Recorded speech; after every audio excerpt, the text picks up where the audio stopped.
I recognize the member for Ottawa Centre. Thank you, Speaker. I rise here today to add a personal account to this matter. I want to thank my colleague from Niagara Centre for his introduction to this, and also to my former colleague from Council and the member from Orleans for first raising this here in the Legislature. You know, municipal government is meant to be accountable, responsive, and close to people.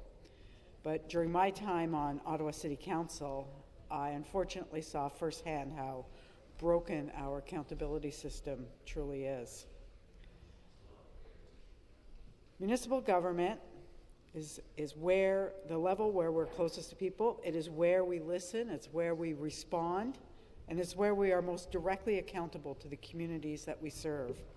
But what I learned over time is that municipal government can also be the level most vulnerable to abuse with the fewest tools to stop it. So I rise today in support of Bill 9, the Municipal Accountability Act, because I lived through a failure of accountability that no municipality and the people that it serves should ever have to face again. I served on Ottawa City Council alongside Councillor Rick Shirelli, a man whose conduct toward women in his office and in his professional role should have disqualified him from public office. But because of the loopholes in the Ontario Municipalities Act, it didn't. And despite a damning Integrity Commissioner's report, despite the courage of women who came forward, despite a vote of condemnation by Council, Rick Shirelli remained in office. And while myself and my colleagues chose to stand through entire Council meetings when he sat down so that we were not taking a seat at the table he was at to show solidarity with the women he sexually harassed, he still sat in the Council chamber. He drew a public salary, and he kept his title and his power. And we were left telling survivors, we believe you, but our hands are tied. Let me tell you what that looked like, Speaker. In 2019, multiple women, mostly young women, either working for this councillor or applying for jobs in his office, began to speak out about the inappropriate and degrading things they had been subjected to during job interviews and terms of employment. These were not isolated or ambiguous incidents. These were calculated, repeated abuses of power. These women came forward with deeply disturbing stories. They described being asked if they would go braless at public events. Some were questioned about their sexual activity, while others were told to wear low-cut tops or short skirts to attract male attention at fundraisers. They were taken to bars and other spaces where the sexual harassment and abuse they were subject to became unspeakable. They were warned that they would encounter creeps online and were told not to complain about it. This is all on the public record. Some were even told their future political careers could be threatened if they didn't go along with what was being asked of them. These were not rumors. They were formal complaints investigated thoroughly and professionally by the City of Ottawa's Integrity Commissioner. Those investigations found that Councillor Shirelli had repeatedly violated the Code of Conduct and had created a workplace culture of fear, exploitation, and sexual harassment. He was found to have demeaned women, abused his position of trust, and undermined the integrity of public office.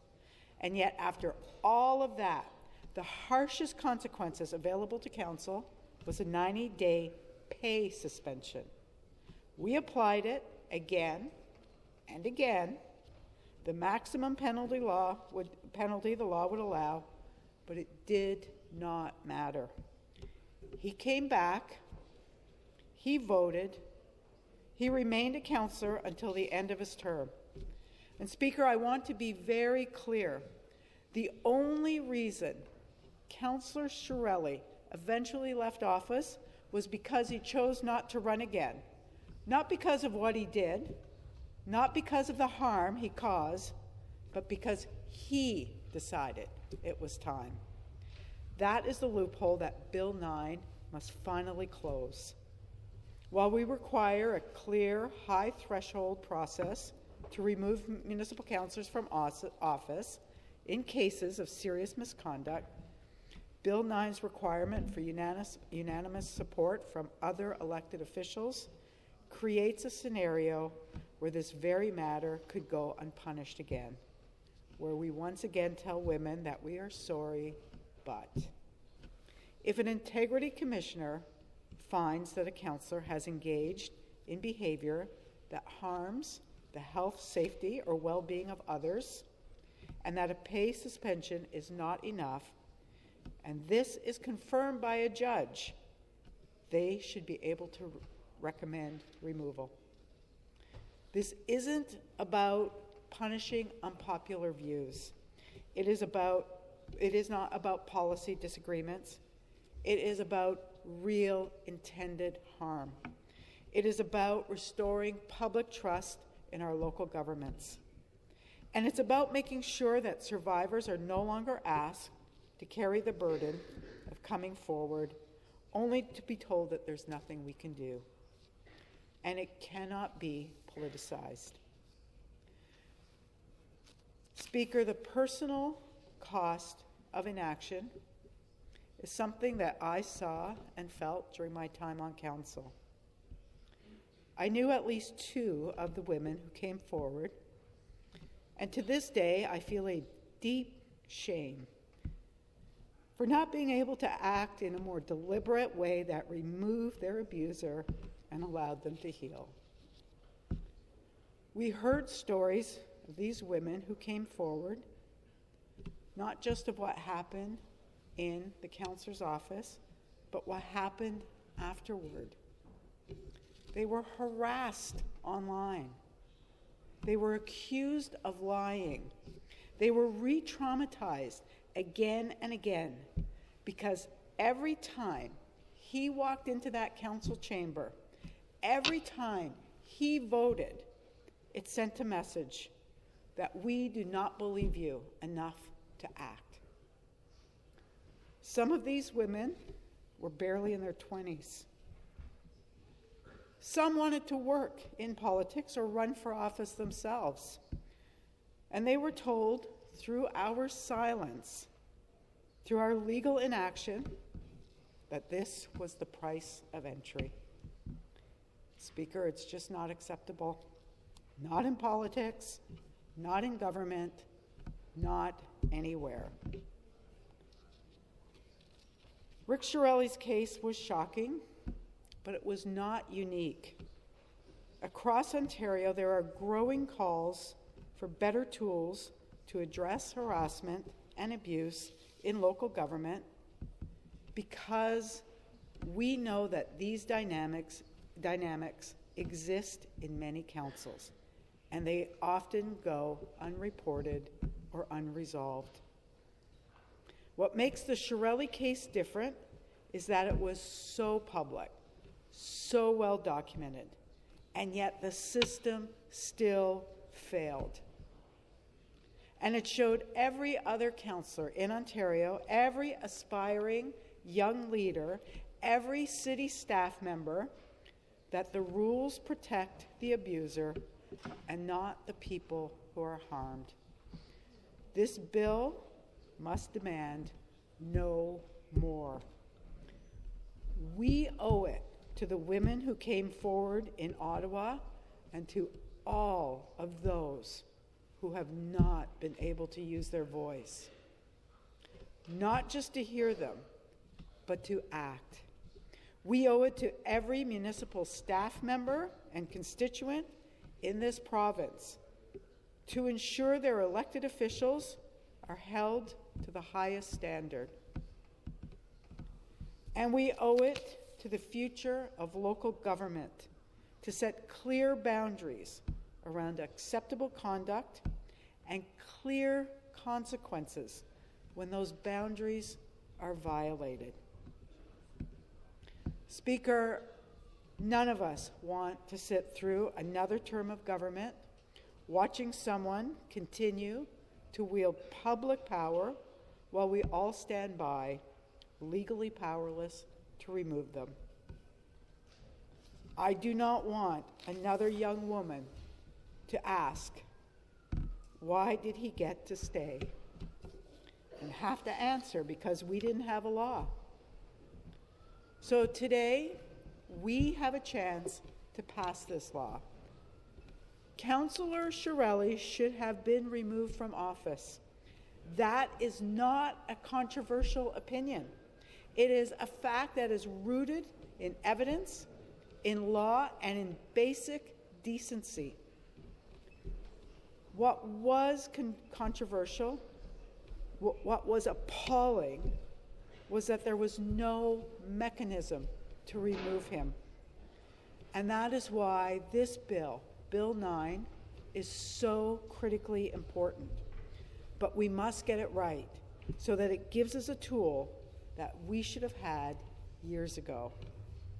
It tells survivors that this province, this legislature, all of us, takes misconduct seriously. And it affirms a basic truth that no one is entitled to hold public office. It is a privilege. And if you abuse it, you should lose it. Speaker, this bill represents a turning point in how Ontario approaches municipal governance.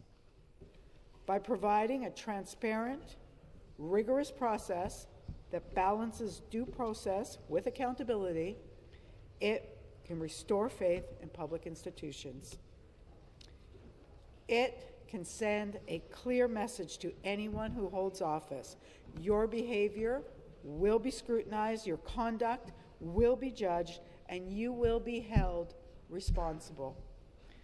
This is about the integrity of our democracy.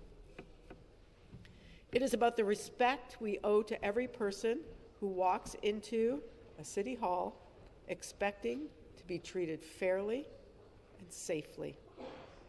And it is about ensuring that public service remains a noble pursuit, free from fear and intimidation. Speaker, all I urge is the government to remove the condition for unanimous approval by elected councillors and to instead accept the findings of an integrity commissioner and a judge, and urge all of the members of this House to support Bill 9. You know, when this story first broke, we all looked at each other. We had been neighbors up and down that hallway for years. I knew Councillor Shirelli for almost 20 years. And I still challenge myself to this day about what I should have known, what I may have known, how I should have acted, and how I let young women down, women who today continue to have to heal themselves because we were silent. We know it happens every day in workplaces everywhere. But when it happens in a public space, when it happens at City Hall with an elected official that has been investigated by an integrity commissioner, where young women have braved public scrutiny and come forward to tell us what happened to them. And it did not start all of a sudden. It had been going on for years. We owe it to every young person, to every woman in this province to make sure that they are kept safe with the power that we have. So I just hope that we can finally say with action and not just words, that we, to the women who came forward, we believe you, we know what happened, and we collectively here are going to do something about it. We are going to ensure that your daughters and your daughters' daughters have the protection they need, that public office holders will be held to account, and you do not have to come out in a public newspaper, but you can come out to an integrity commissioner, you can come out in your workplace, and you can be safe and free from harm. Thank you, Speaker.